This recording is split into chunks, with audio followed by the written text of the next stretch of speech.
घर में भगवान महादेव के विशेष प्रकार से पार्थेश्वर महादेव की पूजा करें। और बहुत हृदय से नम्र निवेदन, क्योंकि कल शिवालयों में भगवान महादेव के भक्तों की संख्या अधिक रहती है, इसलिए रात्रि में भी कहीं दौड़ दौड़ करना जरूर, एक जगह पर स्थिर हो जाइए। कई लोग ऐसा करते हैं कि पूरी रात घूमते फिरते रहते हैं, ऐसा नहीं। आपके घर में ही सुंदर भगवान महादेव का पार्थेश्वर पूजन करें, अखंड दीप प्रज्वलित करें। आज से शुरू कर दीजिए अखंड दीप प्रज्वलित, क्योंकि आज बहुम प्रदोष है, त्रयोदशी भी है। हर मास की शिवरात्रि हम त्रयोदशी के दिन मनाते हैं, लेकिन महाशिवरात्रि हम चतुर्दशी के दिन मनाते हैं। कल महाशिवरात्रि है। उपवास की महिमा, निराह रहने की महिमा, जितेंद्रिय रहने की महिमा है, पूरी रात जागने की भी महिमा है। कई लोग पूछते हैं कि पूरी रात नहीं जाग सकते, तो उन्होंने कहा तो 12 बजे तक जागिए, कोई बात नहीं, आधी रात। लेकिन बहुत लोग पूरी रात, सारे शिव भक्त जागते हैं, लेकिन ऐसा न हो सके तो, क्योंकि कई लोगों को पूरी रात जागने से दूसरे दिन एंजाइटी रहेगी, मानसिकता उसकी ठीक नहीं रहेगी। लेकिन आपका शरीर जो आपको साथ दे रहा है, तो और शिव पुराण में कहा भी है, जो वयोवृद्ध है कभी नहीं हो सके तो उसको कोई दोष नहीं लगता। और जो बच्चे हैं, बीमार हैं, जिनका शरीर साथ नहीं देता, उससे कुछ हो ना सके, कुछ भी नहीं, भगवान व्यास जी ने कोई जड़ता नहीं दिखा कि ऐसा ही करना चाहिए, जितना हो सके इतना। परंतु महाशिवरात्रि के दिन ज्यादा से ज्यादा मौन रहना चाहिए और आपकी जिह्वा पर पंचाक्षर मंत्र रहना चाहिए। निरंतर ओम नमः शिवाय मंत्र का जाप करें और घर में ही प्रातःकाल सुबह में उठकर भगवान महादेव का पार्थेश्वर पूजन करें। और पार्थेश्वर महादेव मिट्टी का शिवलिंग आपसे निर्माण न हो सके तो आपके घर में, आपके मंदिर में जो छोटा सा शिवलिंग है, जिनको हम चलित शिवलिंग कहते हैं, चलित शिवलिंग की स्थापना करें। छोटा सा शिवलिंग हर व्यक्ति के घर में है, जो है वैसे। और शिवालय से, मंदिर से बाहर लेकर सुंदर एक चौखट पर और पात्र में सुंदर स्थापित करें, उनका श्रृंगार, उनकी पूजा करें।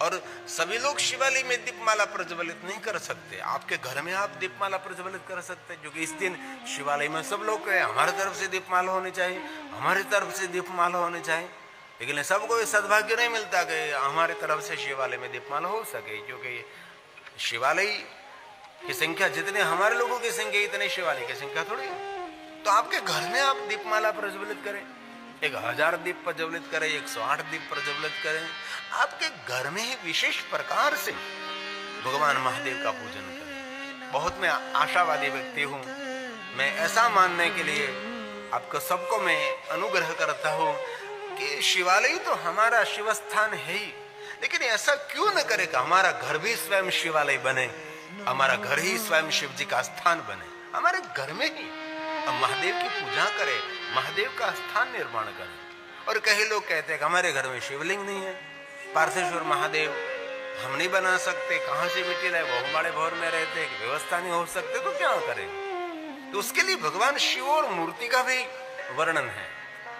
पार्वती और शंकर जी की सुंदर प्रतिमा की पूजा कर सकते हैं, उनको अभिषेक कराओ, उनको पंचामृत चढ़ाओ, उनको सुंदर सौभाग्य द्रव्य अर्पण करो, वस्त्र अर्पण करो, पुष्प अर्पण करो, बिल्वपत्र अर्पण करो, अनेक विविध प्रकार से जितना हो सके इतने भगवान शिव और पार्वती की मूर्ति की पूजा करें। और मूर्ति भी नहीं है तो भगवान शिव जी का चित्र तो है ही। आपके घर में शिव जी का चित्र होगा, शिव जी का कहीं नहीं कोई फोटो होगी, भगवान शिव जी का चित्र जी का पूजन करें। शिव पार्वती हो, पूरा परिवार हो, अकेले शिव जी हो, उनकी पूजा कर सकते हैं। और आपके घर में कहीं शिव जी की फोटो भी नहीं हो और मूर्ति भी नहीं, शिवलिंग नहीं है, तो क्या करें। कहीं नहीं महादेव की फोटो आपको मिलेगी तो आपका मोबाइल खोलो, मोबाइल में तो महादेव की फोटो मिल जाएगी। बहुत मैंने युवान भाई बहनों को देखा है, अपना लैपटॉप, अपना कंप्यूटर जब प्रारंभ करे तो पहले प्रारंभ करते उनकी छवि पर भगवान गणेश जी आते हैं, बाद में शिव जी आते हैं। ये कितना सुंदर लगता है, भगवान से हमारा कार्य प्रारंभ हो। कोई भी तरीके से आप कर सकते, ऐसा भी ना कर सको तो आपके घर में जो अखंड दीप है वही भगवान महादेव का स्वरूप है। क्योंकि ज्योति भगवान महादेव का लिंग है, ये ज्योतिर्लिंग है, ये दीपलिंग है, अग्निलिंग है, वो प्रकाश लिंग है। इसलिए आपके घर में जो अखंड दीप है वही भगवान शिव का स्वरूप है। लिंगावली में उसको दीपलिंग कहा, लिंगावली में उसको ज्योतिर्लिंग कहा, लिंगावली में उसको अग्निलिंग कहा है, एक प्रकाश लिंग कहा है। भारत देश के अंदर एक परंपरा है, महाराष्ट्र में इसको ज्योति परंपरा कहते हैं, ज्योति परिवार कहते हैं। ये लोग 7 बजे से 7:30 बजे तक अपने घर में ज्योति को प्रज्वलित करके ज्योति के सामने अपनी दृष्टि रखते हैं, आंख में से आंसू जाने लगते हैं। ऐसा एक बहुत बड़ा परिवार है, ऐसा बहुत एक विचारधारा है। आंख को झपकने नहीं देते, आंख की पलक भी नहीं मारते।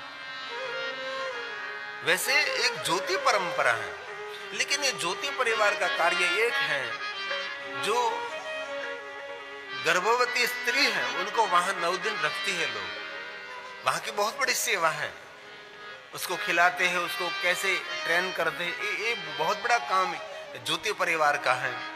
महाराष्ट्र में परिवार है, छोटा सा परिवार है, लेकिन बहुत लोग उसका लाभ भी ले रहे हैं।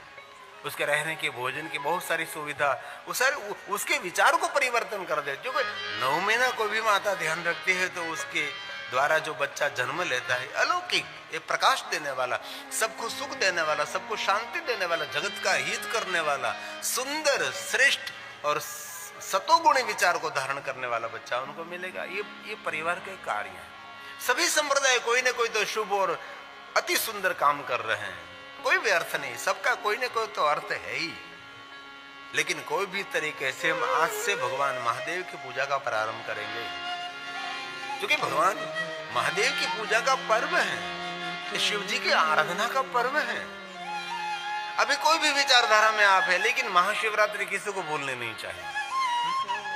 चाहे हवेली में जाते हो, कृष्ण मंदिर में जाते हो, राम मंदिर में जाते हो, अन्य कोई विचारधारा, अन्य कोई संप्रदाय के मंदिर में जाते हो, लेकिन सभी जगहों पर आज तो महादेव की गूंज होनी ही चाहिए। भगवान शिव के बिना सभी जीव अधूरे हैं, इसलिए ज्यादा से ज्यादा शिव जी का स्मरण करना चाहिए। और महादेव ने स्वयं ने कहा है कि रोज मेरा मंत्र जाप करे, लेकिन महाशिवरात्रि के दिन जो मेरा मंत्र जाप करते हैं उसको सहस्त्र गुना पुण्य मिलता है, सहस्त्र गुना फल मिलता है। अपने महाशिवरात्रि के दिन पंचाक्षर मंत्र की एक माला करे तो एकम वा कोटि गुणितम, एक माला करने से कोटि गुना पुण्य मिलता है। इसलिए आज का दिन, कल का दिन व्यर्थ नहीं होना चाहिए। कहीं घूमने फिरने में, दौड़ने भागने में आपका समय न व्यतीत हो जाए, थोड़ा ध्यान रखना।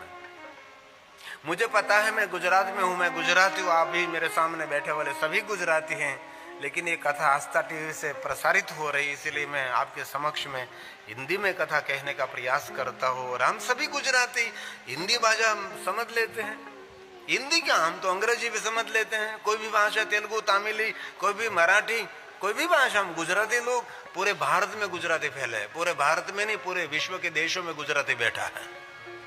कोई देश ऐसा नहीं जहाँ गुजराती नहीं, जिन देश में रहता है देश की भाषा सीख लेता है, यही गुजराती। इसलिए आप सब हिंदी समझ सकते हैं। कोई बड़ी उम्र वाले है तो थोड़ा नहीं समझ सकते, लेकिन अनुमान लगा सकते हैं ये बात हो रही है, ये बात कह रहे हैं। इसलिए महाशिवरात्रि किसी को छोड़नी नहीं है। अधरात से भगवान शिव जी की स्थापना कर दीजिए। वैसे तो आज प्रातः काल से अखंड दीप को प्रज्वलित करना चाहिए, क्योंकि आज प्रदोष है, भौम प्रदोष है, और सुबह में चंद्र की उपस्थिति में शिव पूजा की भी महिमा थी। आज सुबह में चंद्र दिखाई दिया था, मुझे पता है, एकदम द्विज चंद्र, सुबह का कृष्ण पक्ष का द्विज चंद्र सुबह में दर्शन हो रहा था, क्योंकि आकाश में बादल नहीं थे, लेकिन धुम्मस बहुत यहाँ फैक्ट्रियों का था, इसीलिए बहुत अच्छी तरह से नहीं दिख पाए, क्योंकि यहाँ इतना धुआं निकलता है फैक्ट्रियों का, रात में पूरा धुम्मस, पूरा वातावरण का पूरा क्या कहते वो बदल जाते हैं, श्वास भी नहीं ले सकते रात में, तो दूषित वातावरण हो जाता है रात में। तो कल भी जो चंद्र दर्शन हो जाए महाशिवरात्रि के दिन सुबह में, कल चतुर्दशी के दिन सुबह में, जो आप जल्दी उठकर सुबह में आकाश में जो चंद्र दर्शन हो जाए, कल कृष्ण पक्ष की चतुर्दशी के दिन सुबह में चंद्र की उपस्थिति में शिव की पूजा, शिव दर्शन, शिव अर्चन, शिव मंत्र जाप और सुबह में जो चंद्र का दर्शन हो जाए तो कल चंद्र दर्शन नहीं, ये भगवान चंद्रेश्वर महादेव का दर्शन रहेगा, स्वयं भगवान शिव का दर्शन है। इसलिए कृष्ण पक्ष की द्विज का तो दर्शन हम रोज करते हैं। जो शुक्ल पक्ष की द्विज है उनका तो दर्शन करते, लेकिन कृष्ण पक्ष के द्विज का दर्शन कोई नहीं करता। शुक्ल पक्ष की द्विज तो 5:30 6:30 बजे दिखाई देती हैं, परंतु कृष्ण पक्ष की द्विज तो सुबह में दिखाई देती है, इसलिए जल्दी उठना पड़ता है। इसलिए कल सुबह में आपके घर में ही भगवान महादेव की विशेष प्रकार से पूजा करें, मूर्ति पूजा करें, चित्र पूजा करें, पार्थेश्वर महादेव का पूजन करें, आपके घर में जो शिवलिंग है उनका पूजन करें। और सुबह में पूजा होने के बाद फिर से 9 बजे करें, फिर 12 बजे करें, फिर 3 बजे करें, फिर शाम को 6 बजे करें। क्रमश जितना हो सके इतना। और कुछ भी ना हो सके आपसे तो कल मौन रहकर पंचाक्षर मंत्र का जाप करें और कथा श्रवण करें। ये महाशिवरात्रि और ये पवित्र श्रावण मास, इनमें कथा श्रवण करने की बहुत सारी महिमा है। कथा सुननी चाहिए, भक्ति का एक अंग है। कथा श्रवण करने से भगवान के चरणों में हमारा प्रेम बढ़ता है, भगवान के चरणों में हमारी रति दिन प्रतिदिन बढ़ती रहती है, वर्धते दिने दिने। रोज भगवान के चरणों में हमारा प्रेम रहता है, इसलिए कथा सुननी चाहिए। एक काम नहीं, हजारों काम छोड़े, सभी कथा नहीं, लेकिन कोई कथा है। कई लोगों तो पहली बार शिव कथा श्रवण कर रहे, और इस कथा मैंने बहुत सारी कथा छोड़ दी है, क्योंकि कोई बात मैं कहता हूं तो बहुत सारा समय रहता है, तो और बात भी छूट जाती है। कोई कथा का विस्तार हो जाता है, कोई कथा का अल्पीकरण हो जाता है, संक्षिप्त हो जाती है। तो इसमें उल्लेख किया शिव महापड़ ग्रंथ में कि आप जो शिवलिंग की पूजा न कर सको तो ये मूर्ति पूजा करें। ये श्लोक मोबाइल में है, उसका उल्लेख किया। मैं जो कुछ कहता हूं सर्व सिद्धांत निष्पन्नम, कोई काल्पनिक बात, बनी बनाई बात, कोई हमारी बैठकर बात, ये मैं नहीं कहता। मैं जो कहता हूं शिव महापड़ सम्मत, ये मैं कहने का प्रयास करता हूं। એમાં નથી મોબાઈલમાં જ મેં તમને ફોટો પાડીને મોકલ્યો, હા આજે મોકલો છો નિધાય, ये उल्लेख है कि मूर्ति पूजा कल कर सकते हैं। कई लोगों के मन में ऐसा वहम है कि शिवलिंग की ही पूजा करनी चाहिए, ऐसा नहीं। भगवान शिव की आकार पूजा भी हो सकती है, भगवान शिव जी की अवतार पूजा भी हो सकती है, भगवान शिव जी की निराकार उपासना भी हो सकती है, और भगवान शिव जी की ओमकार उपासना हो सकती है। ओमकार उपासना, ओमकार का नाद, अकार मुका, अकार उकार मकार का स्वर, वही ओमकार उपासना। क्योंकि शिव जी तो ओमकार भी है, आकार भी है, निराकार भी है, सकल है, निष्कल है, सगुण है, निर्गुण है। शिव का हम सभी अंश हैं, इसलिए शिव जी को मिलने के लिए उसको निरंतर याद करना चाहिए। इसलिए भगवान महर्षि वेदव्यास जी ने ये शिव महापड़ मंत्र छूटछाट दिए कि आप प्रतिमा की पूजा कर सकते हैं। निधाय वाम भागे तो एक श्लोक महादेव की पूजा, मैं सभी श्लोक नहीं गाता क्योंकि सभी श्लोक गाने में ये बहुत सारा समय निकल जाएगा। लेकिन हमारे एक अहमदाबाद में शिव भक्त है नेहाबेन पटेल, बहुत बड़े घर के हैं, लेकिन परम शिव भक्त हैं। उसकी एक इच्छा प्रकट हुई थी, बापू कभी ऐसी कथा करे कि शिव महापड़ ग्रंथ के 24,000 श्लोकों का गायन करें। मैंने कहा एक साथ में जो करना है उसका भाषांतर और उसका विवरण करते करते, विस्तार करते करते करना है तो मुझे कहीं जगह पर चतुर्मासा करना पड़ेगा, 4 मास एक जगह पर रोकना पड़ेगा। और वो इसमें ये भी करेंगे कि एक एक श्लोक रामचरित मानस का पारण किया, श्रीमद् भागवत कथा का पारण किया, श्रीमद् भगवत गीता का पारण किया, बहुत सारी पारायण हमने की, लेकिन किसी ने शिव महापड़ ग्रंथ का प्रथम श्लोक से लेकर अंतिम श्लोक तक पारण हमारे आचार्य जी बैठते कथा में, बहुत सारे आचार्यों को बैठाया जाता है। गुजरात में तो कम रहता है, गुजरात के बाहर जाते तो 11 आचार्यों को बैठा देते हैं। इस श्लोकात्मक पारण करते हैं, उसका भाषांतर नहीं करते, उसका विवरण नहीं करते, उसका विस्तार नहीं करते, सिर्फ ये श्लोक पारण करते हैं, 24,000 श्लोकों का ये पाठ कर लेते हैं 7 संहिताओं के साथ। तो आप प्रतिमा की पूजा कल कर सकते हैं, मूर्ति पूजा भगवान की कर सकते हैं। ये भगवान महर्षि वेदव्यास जी ने गाया है। निधाय वामभागे तु शिवा मूर्तिमतन्द्रिता। वाम भाग में माता पार्वती की मूर्ति होनी चाहिए और मदीयां दक्षिणे भागे कृत्वा रात्रो प्रपूजये। विशेष प्रकार से दिन में पूजा ना हो सके तो रात्रि में कृत्वा रात्रो प्रपूजये। लेकिन विशेष प्रकार से कल भगवान शिव का पूजन, अर्चन, दर्शन, नाम जप जितना हो सके इतना करो। कल कोई शुभ संकल्प भी करे, क्योंकि एक एक पूजा में एक एक संकल्प तो है ही। पहले प्रहर में 5 ब्राह्मणों को संकल्प है, दूसरे प्रहर में और भी संकल्प है, तीसरे प्रहर में और भी अधिक संकल्प है, चौथे प्रहर में और भी संकल्प है, और पूर्ण होने के बाद महाशिवरात्रि के बाद दूसरे दिन भगवान शिव का पूजा अर्चन, स्नान, ध्यान, पूजा अर्चन करने के बाद ब्रह्म भोजन और शिवव्रत भोजन पूर्ण होने के बाद व्रती भोजन करे। ऐसी भी महिमा है। ये व्रत कठिन तो है ही, इतना सरल तो नहीं है, लेकिन बहुत सारे शिव भक्त ये व्रत बहुत भाव से करते हैं। मैं भी अभी तो कथा का व्याप बढ़ने लगा है, बाकी आज से 30 साल पहले जब कथा में प्रवेश किया लगातार बहुत समय तक, बहुत सालों तक हर त्रयोदशी के दिन 4-5 पटेल भाई और मैं, हम जंगल में जाकर, मेरा जंगल जहाँ शिवालय है वहां जाकर हम पूरी रात्रि अलग अलग भगवान महादेव की पूजा करते थे।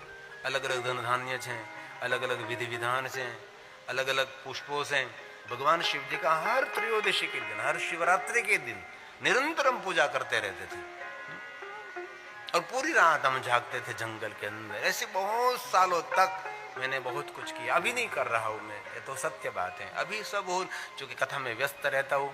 और मेरी पूजा, सबसे बड़ी पूजा एक ही है मेरी, कि मेरे शिव भक्तों तक शिव महापुराण ग्रंथ की सच्ची बात, श्रेष्ठ बात पहुंचने का मेरा एक श्रेष्ठ मेरी पूजा है।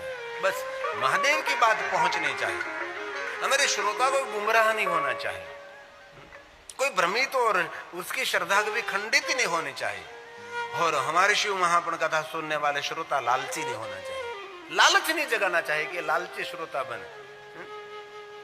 लालच एक प्रकार के श्रवण प्रीति ही लालचा, भगवान शिव जी की कथा सुनने की लालच, बस यही होनी चाहिए।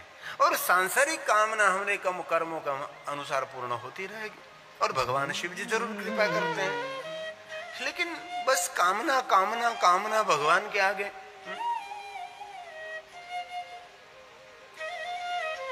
इसलिए भगवान महर्षि वेदव्यास जी ने कहा है कि आप शिव और पार्वती की विशेष प्रकार से मूर्ति पूजा कर सकते हैं। और विशेष प्रकार से भगवान व्यास जी ने कहा है, पवित्र आचरण करने वाले ऋत्विक एवं आचार्य का वर्णन करें। मैंने पहले भी कहा और फिर से शिव महापुराण ग्रंथ में आया है, विशेष प्रकार से विधिवत पूजा करनी है तो ऋत्विक और आचार्य जी, जिन्हों को पता है कि कैसे भगवान महादेव की पूजा हो सकती है, कैसे मंत्रोक्त द्वारा, वेदोक्त द्वारा कैसे पूजा हो सकती है। हम जो करते हो हमारी पूजा तो हमारी लौकिक पूजा होती है, हमारे भाव के अनुसार हम भगवान शिव की पूजा करते हैं। कैसे करते हैं तो कि मंत्रहीनम क्रियाहीनम भक्तिहीनम सुरेश्वर, ऐसे हम भगवान की पूजा करते हैं।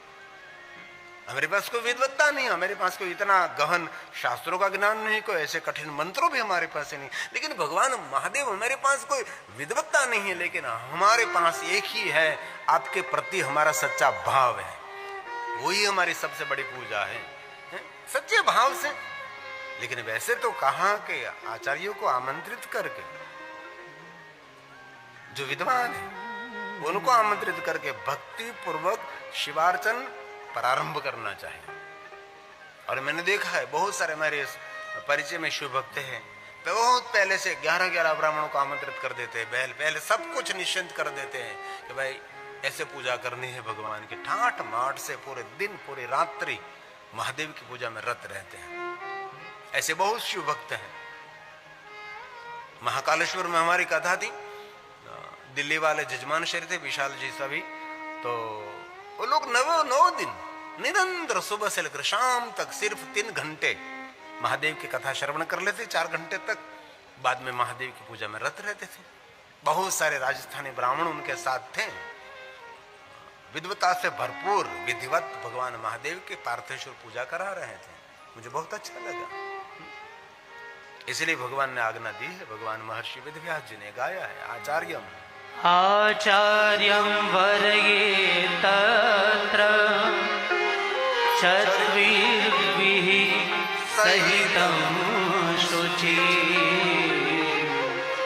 अनुज्ञातश्च तैर्भक्त्या शिवपूजा समाचरे। शिवपूजा समाचरे। विशेष प्रकार से भाव और भक्ति के साथ भगवान महादेव की पूजा करनी चाहिए। और विधिवत पूजा करने के बाद ऐसा कहकर भगवान शिव जी की स्तुति प्रार्थना करके परमात्मा शिव को पुष्पांजलि समर्पित करें और बार बार भगवान शिव जी को नमस्कार करें एवं पुनः पुनः भगवान को प्रार्थना करें। ये पूरी पूजा की ये पूरी पूजा का क्रम है, कैसे भगवान शिव जी का पूजन करना चाहिए। लेकिन आप लोगों को ऐसे घबराने की कोई जरूरत नहीं कि ऐसा हम नहीं कर सकते। आप जैसा करे वैसा शिव जी स्वीकारते हैं। और शिव पूजा में कुछ गलती हो गई तो भी मेरा महादेव किसी को दंड नहीं देता। अकारण करुणा करने वाला शिव है, इसलिए किसी को भयभीत नहीं होना है कि हम पूजा नहीं कर सकते, हमारे से कुछ गलती हो गई, ऐसा हो गया, उलट सुलट हो गया। भगवान शिव जी कभी किसी का उलट सुलट नहीं करते हैं।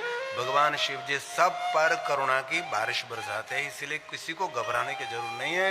जितना आपसे हो सके इतना जरूर आप करें। लेकिन शिव महापुराण ग्रंथ में भगवान महादेव की विशेष पूजा की महिमा कही है। एवं पुष्पांजलि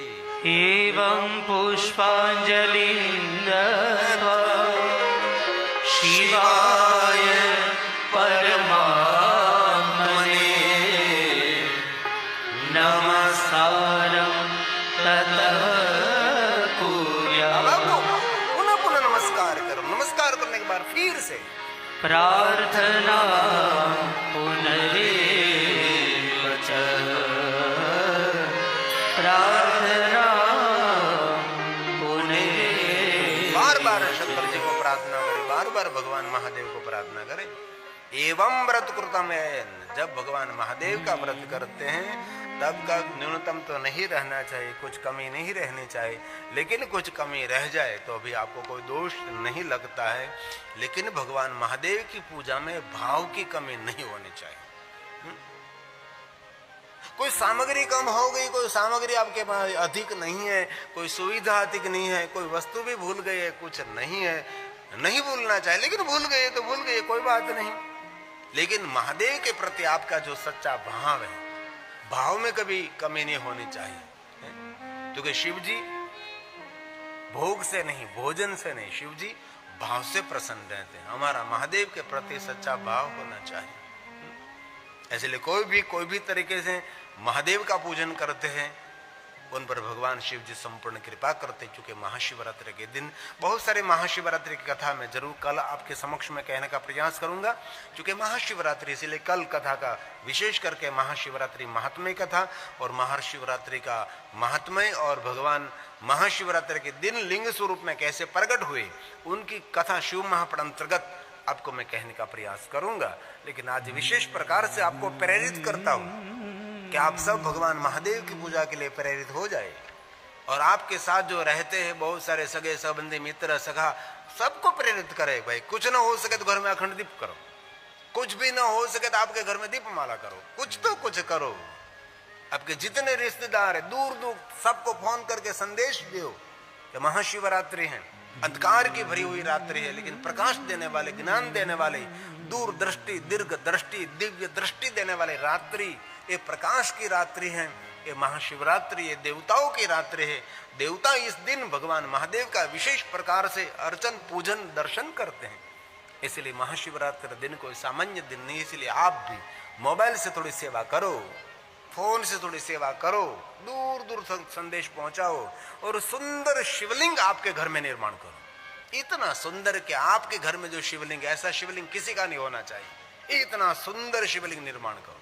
पार्थेश्वर महादेव का शिवलिंग निर्माण करो, सुंदर उनको त्रिपुंड करो, सुंदर सजाओ, पुष्प चढ़ाओ, भगवान महादेव का विशेष प्रकार से पूजा अर्चन, चारों तरफ दीप प्रज्वलित करो। और आद्र नक्षत्र के बारे में किसी को पता नहीं था। हमने बहुत समय तक प्रचार प्रसार किया, तब आद्र नक्षत्र के प्रति लोगों का भाव उठा। हमने बहुत समय पहले, जब कोरोना काल चल रहा था, जब जाहिर कथा नहीं हो रही थे, हम ऑनलाइन कथा करते थे। हमारे सामने कोई श्रोता नहीं रहते थे, सिर्फ कैमरे लगे रहते थे और टीवी के माध्यम से दूर दूर हम महादेव का संदेश पहुंचाते रहते। संपूर्ण कोरोना काल हमने ऑनलाइन कथा की, एक स्थान पर बैठकर कथा। तब हम बड़ोड़ा हमारे कथा कर रहे थे, हम सुरेश भाई पटेल, हंसा पटेल, तेजस पटेल के वहां 2 बिलो वृक्ष थे। 2 बिलो के नीचे हमारे व्यासपीठ बनाई थी। कोई श्रोता हो तो कोई नहीं थे, हम ही कथा करते थे। हमारा संगीत परिवार था। तो वहां हमने 1000 दीप की दीपमाला भी करी थी। यहाँ भी कर सकते, लेकिन ये मंडप, ये जोखम, बहुत कुछ ध्यान रखना पड़ता है। 1000 दीपों की माला हमने बड़ोड़ा में की थी, आद्र नक्षत्र माक्षर मास में। क्योंकि आद्र नक्षत्र माक्षर मास, उस दिन भगवान शिव जी ब्रह्मा और विष्णु के सामने अग्नि स्वरूप में प्रकट हुए, दीप स्वरूप में प्रकट हुए। 1000 दीप है जो हमने बिलवृक्ष के नीचे और शिव महापण कथा में आद्र नक्षत्र के दिन की थी। आद्र नक्षत्र 100 महाशिवरात्रि का पुण्य देने वाला है। महाशिवरात्रि से भी बढ़कर ये पर्व है आद्र नक्षत्र माक्षर मास। हमने बहुत प्रचार प्रसार किया। अभी कल भी आपके घर के अंदर गाय के घी अथवा सरसों का तेल अथवा तिल का तेल आप जरूर दीप प्रज्वलित करें, दीप माला प्रज्वलित करें। और रात में फिर से कहता हूं, पूरी रात दौड़ना नहीं है। ये शिवालय, ये शिवालय, ये शिवालय, जो कि जहां शिवालय जाओगे वहां सभी भक्तों की संख्या अधिक रहती है। शिवालय में कभी भीड़ नहीं होती, शिवालय में भक्तों की संख्या अधिक रहती है। ऐसे कहीं भी शिवालय में आप गए, इतनी बड़ी लंबी लाइन है, 2-3 घंटे खड़े रहना पड़ेगा, तो दूर से भगवान महादेव के शिखर का दर्शन कर लीजिए, ध्वजा का दर्शन कर लीजिए।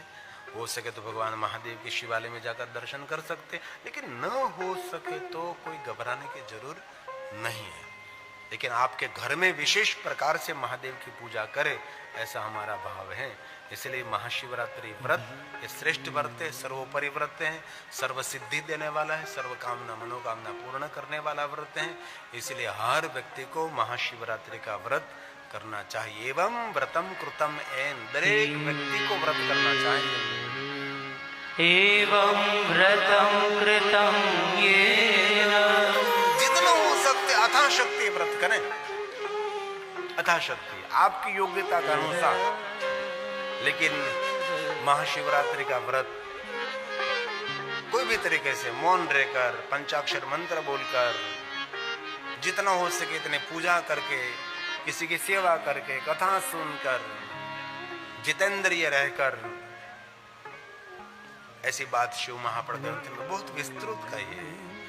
एवं व्रतं कृतं येन न्यूनं तस्य न विद्यते। विशेष प्रकार से महादेव का पूजन करें। मनो अभीष्टं ततः सिद्धि लभते नात्र संशय, लभते नात्र संशय। इसमें कोई संशय नहीं है। देवताओं का पर्व है महाशिवरात्रि। पहले तो बहुत समय पहले, कोरोना काल से बहुत समय पहले, जब कथा का बड़ा इतना व्याप नहीं था हमारा, हम गुजरात के बाहर बहुत नहीं जाते थे कथा गाने के लिए, ज्यादातर मैं गुजराती कथा करता था।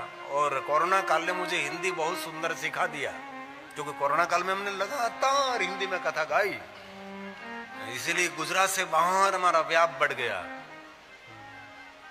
और पहले मैं सूरत में कथा करता था, रात में इतनी बड़ी संख्या में भगवान महादेव की पूजा कराते थे हम। इतने पार्थेश्वर महादेव पूजा की इतनी बड़ी रात को कराते थे और इतने बड़े माहौल में। तब मैं गुजराती में कथा करता था। गुजराती मेरी मातृभाषा है, गौरव है। तो 100 बात के एक बात, जितना हो सके इतना कल शिव जी का स्मरण करें, महादेव को याद करें, निरंतर शिव जी को नाम भजन करें, मंत्र जाप करें, कोई शुभ संकल्प करें। महाशिवरात्रि का पर्व बहुत, इसलिए योग करे, मौन रहे, प्राणायाम करे। आरोग्य देने वाली रात्रि ये महाशिवरात्रि है। भगवान शंकर जी क्या नहीं दे सकते, भगवान महादेव सब कुछ दे सकते हैं। बहुत आदर के साथ आप कथा का श्रवण करते हैं। गर्मी भी है, थोड़ी गर्मी का दिन भी शुरू हो गया। मैं 3 बजे कथा में आता हूं तो आप सब ऐसे बैठ जाते हैं जैसे कोई साधु, कोई वैरागी, कोई तपस्वी तपस्या करने के लिए बैठे हैं। बहुत हृदय से आप सबका मैं बहुत आदर करता हूं, बहुत धन्यवाद व्यक्त करता हूं। क्योंकि घर से जल्दी निकलना पड़ता है, तब यहां समय से पहुंचे आप, और 3 बजे आप सब पहुंच जाते, ये बड़ी बात है हमारे लिए। बहुत हृदय से आपका आदर और धन्यवाद करते हुए आपके समक्ष थोड़ी नई बात, सुंदर बात कहने का मैं प्रयास करता हूं। जो पार्थेश्वर महादेव की पूजा की प्रधानता महाशिवरात्रि के दिन है, क्योंकि शिवालय में सब लोग नहीं जा सकते। अरे शिवालय में दर्शन भी कभी कभी संभव नहीं रहता, नहीं रहता। इतने लोग, इतने भगवान के भक्त आते हैं। इसलिए भगवान महर्षि वेदव्यास जी ने अपने घर में ही पार्थेश्वर महादेव का पूजन करें, विशेष प्रकार से मिट्टी में से शिवलिंग निर्माण करें, उसकी पूजा करें। ये भगवान ने कहा, ये सभी श्लोक भगवान महर्षि वेदव्यास जी ने सुंदर रचना की शुद्ध पुराण में कहा, हे महर्षियों, अब मैं वैदिक कर्म के, जो मेरे विद्वान ब्राह्मण भगवान महादेव जी की पूजा कराते हैं, वैदिक कर्म के अनुसार मैं भगवान महादेव की पूजा करने का आग्रह रखता हूँ। श्रद्धा भक्ति के साथ कोई भी तरीके से भगवान महादेव की पूजा करें, फल तो समान मिलता है, लेकिन वेदोक्त मार्ग से ही पार्थेश्वर महादेव की पूजा पद्धति का मैं वर्णन करता हूँ। शिव महापुराण ग्रंथ में बहुत बड़ा वर्णन है। शास्त्रोक्त परंपरा, वेदोक्त परंपरा की एक श्रेष्ठ महिमा है। इसलिए 2 पद्धति से भगवान शंकर जी की पूजा तो कोई भी तरीके से आप कर सकते हैं, क्योंकि शिव जी की दुनिया तो भले और भोले लोगों की दुनिया है। इस शुद्ध पुराण में गाया शिव महापुराण अंतर्गत अथ वैदिक भक्तानां, जो विद्वान ब्राह्मण है, जो बहुत पढ़े लिखे हैं, जिनके पास भरपूर विद्वत्ता है, जो भगवान शिव की पूजा करते हैं। ये पूजा परंपरा सबसे अलग रहती है। इनमें सामग्री,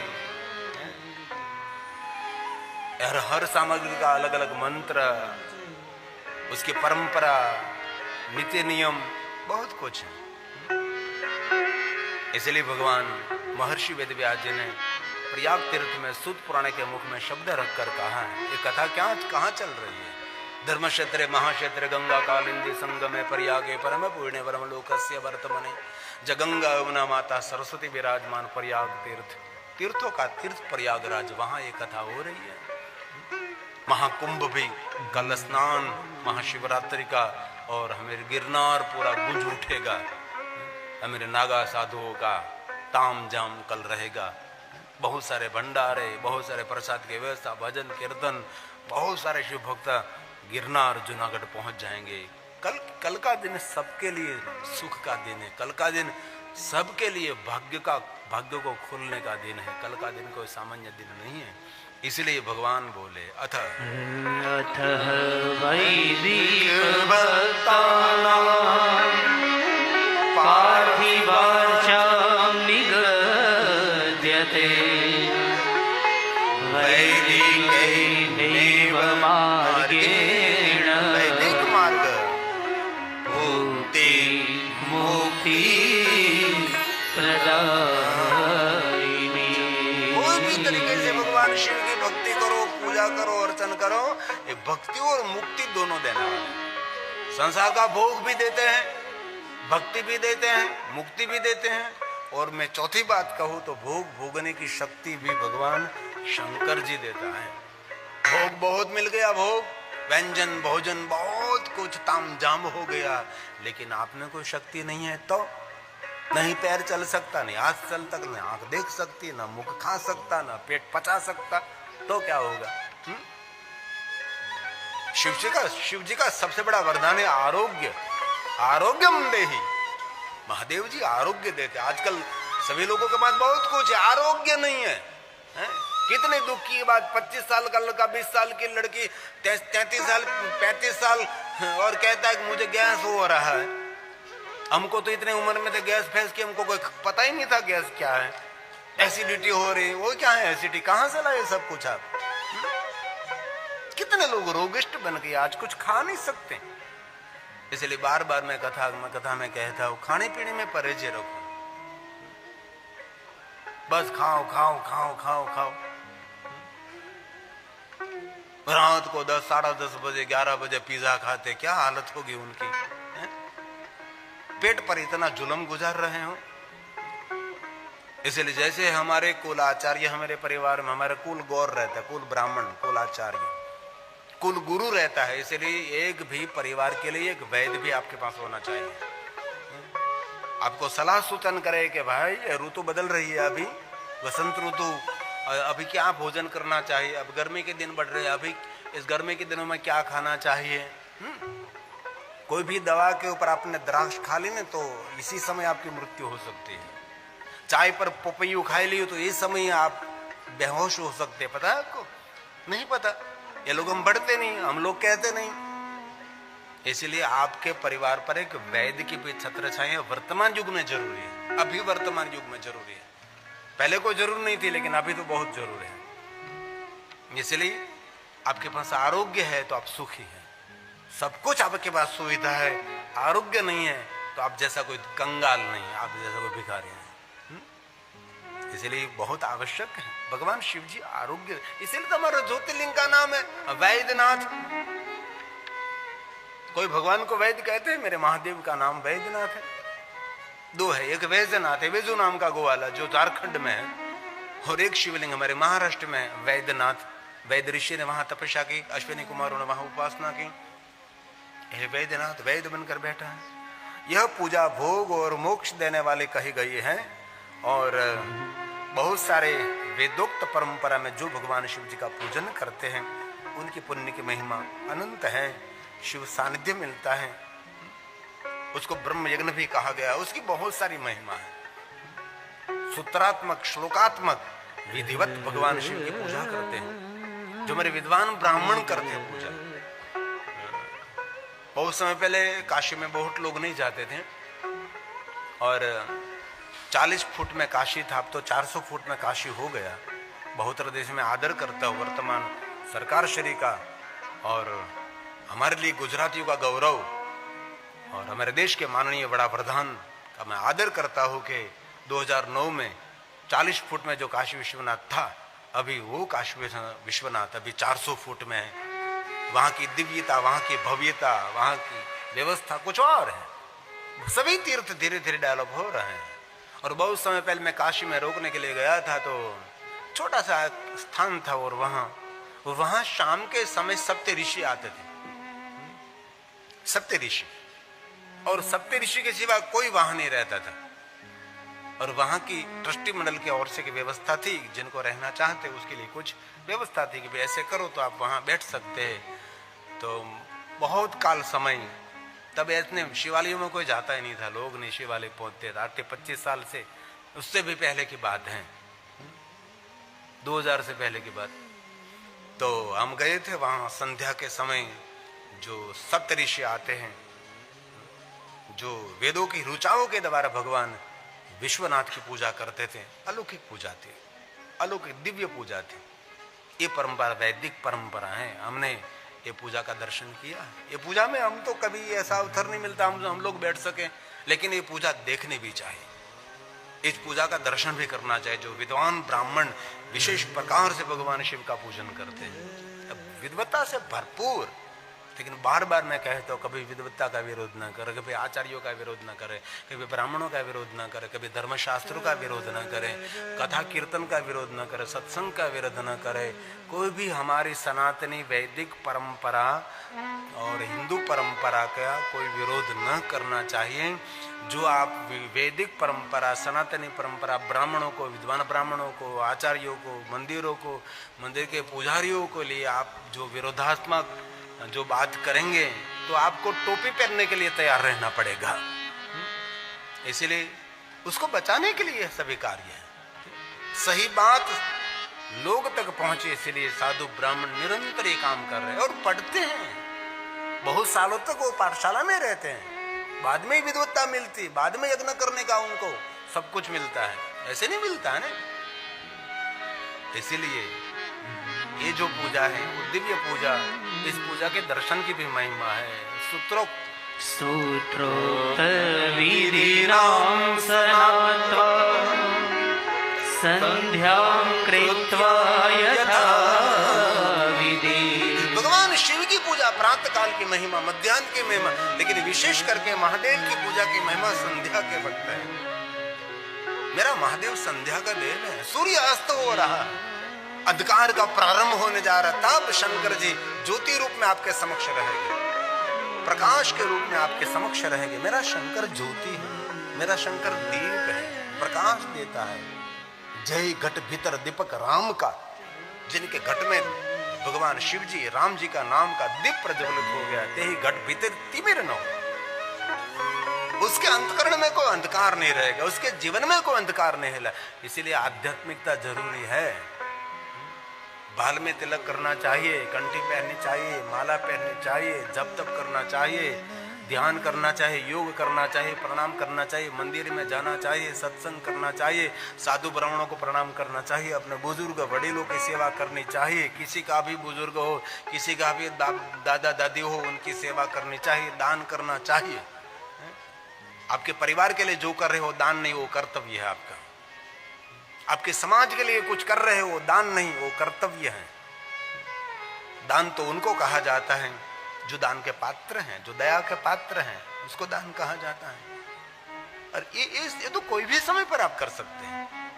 इसलिए भगवान शिव की पूजा संध्या के वक्त प्रकाश देने वाली है, ब्रह्मज्ञ है। ब्रह्म यज्ञं विधायादो ततस्तर्पण माचरे। जितना हो सके आप शिव पूजा न कर सको कुछ भी तरीके, तो जो महादेव की पूजा कर रहे हैं उसका दर्शन करो। हम बहुत समय पहले कहीं तीर्थ में गए थे रहने के लिए, तो वहाँ ये शिव पूजा की सुंदर एक व्यवस्था थी। महाशिवरात्रि थी और मैं वहां पहुंच गया था, क्योंकि पहले तो इतनी मैं कथा नहीं करता था, कम कथा रहती थी, मुझे समय बहुत मिलता था। अब तो निरंतर लगातार एक दिन 2 दिन पहुंचने का समय हमारा दूसरी कथा में, बस इतना ही समय, मैं कहीं नहीं जाता। हमारे गांव में जब राम जी की प्रतिष्ठा महोत्सव था तो भी मैं नहीं पहुंच सका, क्यों, मैं कथा में व्यस्त था। आज हमारे मोटा झुंझुड़ा के हमारे वृक्ष प्रेमी व्यसन मुक्ति का बहुत बड़ा काम करते हमारे कालो भाई उपस्थित है, मेरे गाँव के हैं, और उसके सखा और साथ में सौजी भाई मित्र भी उनके साथ हैं। उसने भी उनके रफाड़ा गांव में थोड़ा दिव्यता समाज के लिए थोड़ा संदेश दिया। बहुत सुंदर बात है, अपने गांव को तो तीर्थ बनाओ। और मेरे गुजराती को मैं दिल से प्रार्थना करता हूँ, जरूर करना चाहिए, मैं विरोधाभास खड़ा नहीं करना चाहता, लेकिन आप हरिद्वार जाकर कहीं आश्रम में आपके बाप दादा के नाम का एक कमरा बनाते हैं, बनाओ, मेरा विरोध नहीं है। कहीं लोग मेरे गुजराती वो, और हम आपको पता है हरिद्वार में जो महात्माओं के पास जितने गुजराती उसके सेवक ज्यादा होते नहीं, महात्माओं की बहुत सारी मान सम्मान रहती है। मैंने 5000 से बदर आश्रम को देखा है। मैं नहीं तो घूमता फिरता महात्मा साधु, मैंने देखा है जिन महात्मा का गुजराती बहुत उसका अनुयायी है, ये महात्मा की बोलबाला रहती है। इसलिए मेरे गुजराती को मेरी प्रार्थना है कि आप जरूर आपके माता पिता के नाम पर कोई आश्रम में कमरा बनाओ, लेकिन हो सके तो आपके गांव में कोई बिछड़ा हुआ व्यक्ति है, अथवा राम जी मंदिर का पुजारी, कृष्ण मंदिर का पुजारी, अथवा शिवाली का पुजारी झुपड़े में रहता है, तो उसको छोटा सा घर बना दीजिए। ये हम कर्तव्य भूल जाते हैं। कितनी हाड़मारी से लोग जीवन जीते हैं। आपके गांव के राम जी मंदिर का पुजारी शिवालय का पुजारी, क्योंकि इस बातों से मैं गुजरा हुआ व्यक्ति हूं भाई।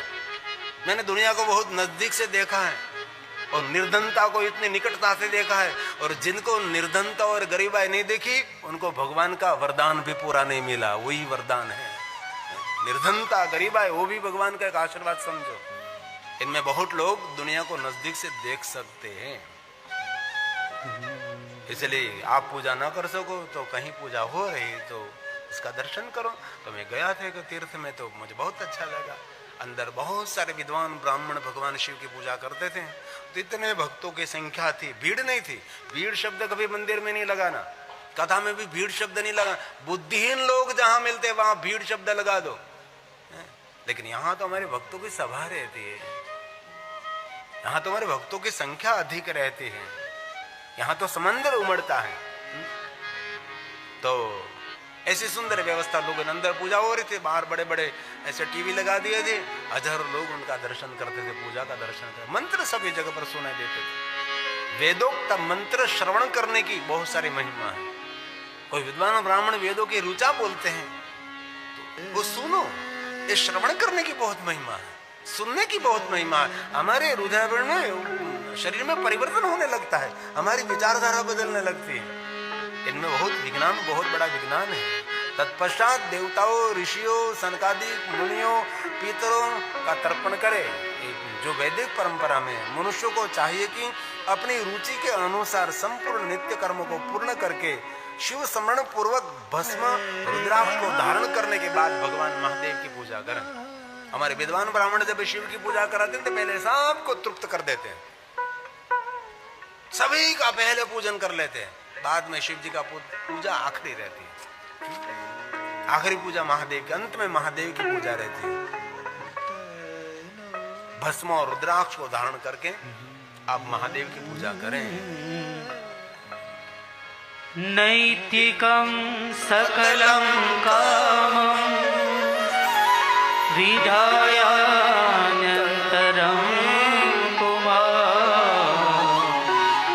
शिवस्मरणं पूर्वं हि भस्म रुद्राक्ष धारकः भस्म रुद्राक्ष बोले रोज ना करो भस्म का त्रिपुंड, लेकिन कल नहीं भूलना है आपको। कल महाशिवरात्रि तो भस्म का त्रिपुंड करना है। कहीं यज्ञ कुंड, कहाँ धूणी। जो आपके सूरत में कहीं साउथ का मंदिर है तो साउथ के मंदिर में तो भस्म सरलता से मिलती है। साउथ के मंदिर में जाओ ना, दक्षिण भारत के मंदिर में प्रसाद में भस्म देते हैं लोग, कुमकुम और भस्म देते थे। आज बहन पूछ रही थी भस्म कहाँ मिलेगी, साउथ के मंदिर, कहीं भी मिल जाएगी आपको भस्म। लेकिन एक बात कहने में दुख भी हो रहा है मुझे, उत्तर भारत में शिव परंपरा बहुत डैमेज हुई परंपरा मैंने देखे हैं। वहां शिवालय भी, वहां बहुत सारे शिवालय भी ठीक नहीं है, क्योंकि इन लोगों ने 700 साल तक विधर्मियों का मार खाया, प्रहार सहन किया, बाद में 300 साल और 400 साल तक, लेकिन 700 साल तक इतना मार खाया, कहीं भी कोई वैदिक पूजा नहीं होती थी। इसलिए वहां सब कुछ बदल चुका है। हमारी शिव परंपरा दक्षिण भारत में जीवंत रही, इसलिए भस्म आपकी मानसिकता को सकारात्मक बनाते हैं। भस्म बड़ा विज्ञान है, इसलिए बाल में भस्म लगानी चाहिए। कल के दिन तो लगाओ, रोज कितनी आपको शर्म आती है। रुद्राक्ष धारण करो, आरोग्य प्रदान करने वाला रुद्राक्ष है। कई लोग बहुत पढ़े लिखे, बहुत विचारक हो जाते हैं तो उसका खंडन करने लगते हैं। नहीं नहीं, हमारी परंपरा का हम खंडन करेंगे तो हमारा और कोई मुंडन कर लेगा, हमारा सब कुछ खत्म कर देगा। समझने की जरूरत है। कोई लोग यज्ञों का विरोध, इतना समिट डाल देते हैं, इतना घी। अरे भाई तू जरा बहस तो करे यज्ञ में, तुझे पता लगे यज्ञ में बैठने से क्या आनंद होता है, क्या ऊर्जा मिलती है, क्या शक्ति मिलती है। लेकिन बहुत लोगों को इस बात का पता नहीं होता। इसलिए ये भगवान व्यास ने गाया है, वेदोक्त विधिना सम्यक संपूर्ण फल सिद्धये पूज्ये परया भक्त्या पार्थिवं लिङ्गमुत्तमम्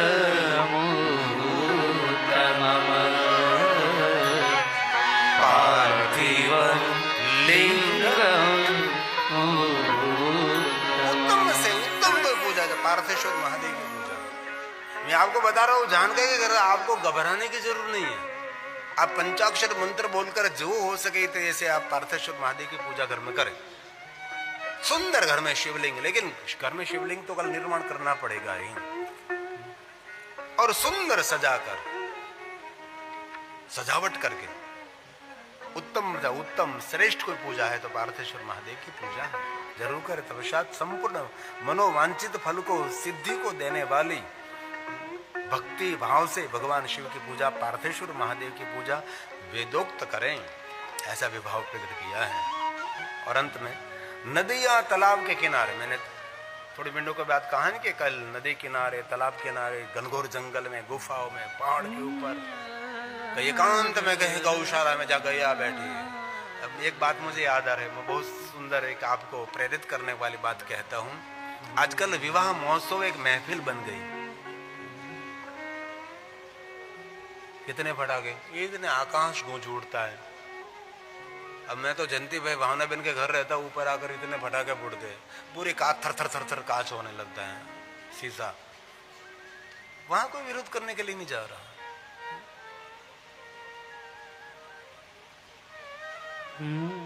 तो अहमदाबाद में हमारी कथा थी।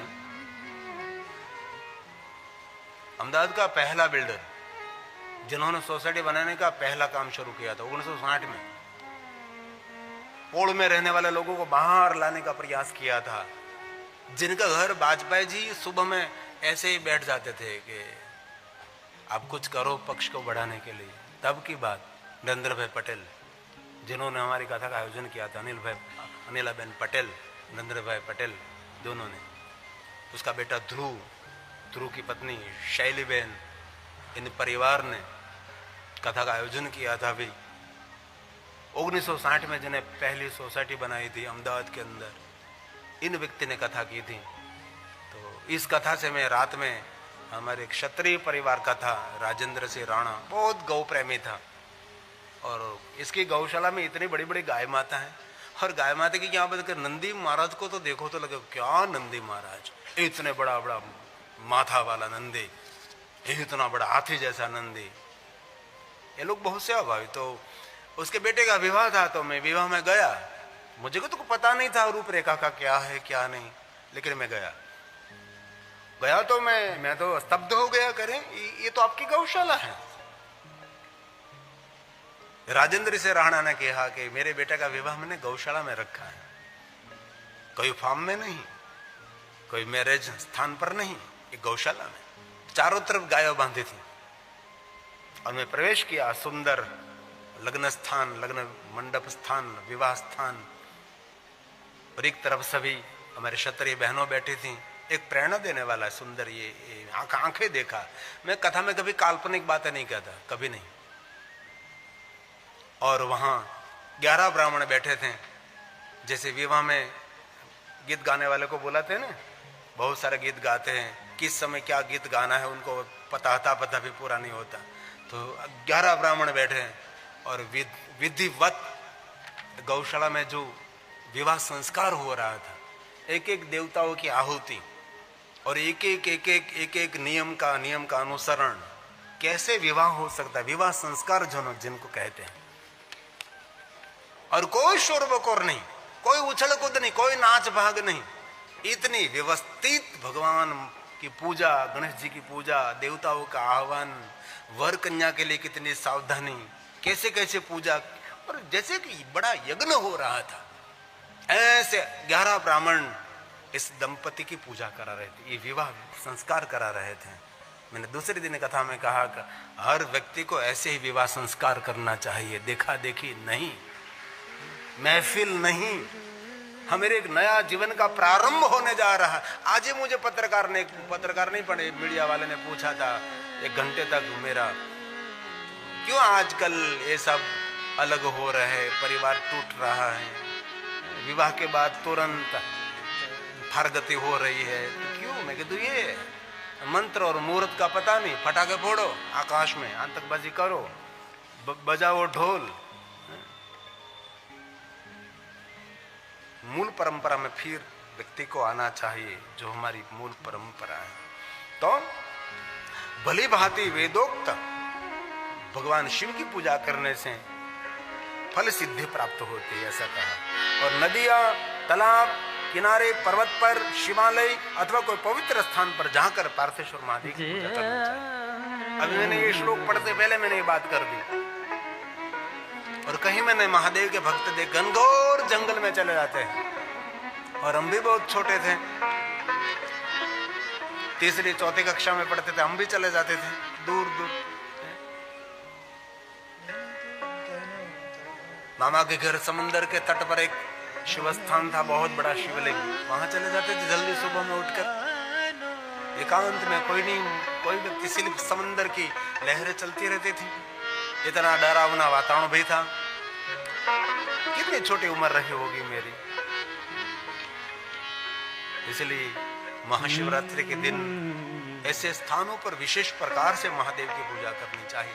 लेकिन कल कथा में तो आना ही है, क्योंकि सभी तीर्थ यहाँ निवास करते हैं, सभी देवता यहाँ निवास करते हैं, जो कि कथा तीर्थ हैं जहाँ भगवान की कथा हो रही है।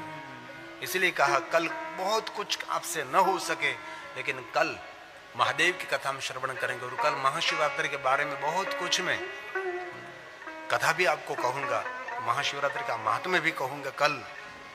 लेकिन शिव महापट ग्रंथ की आज्ञा है कि कभी अवसर मिले तो नदी के किनारे, तालाब के किनारे, पर्वत के ऊपर, समंदर के किनारे, शिवालय, पवित्र स्थान, गौवस्थान, विद्यालय, विद्यालय मतलब पाठशाला, उसको विद्यालय कहा जाता है।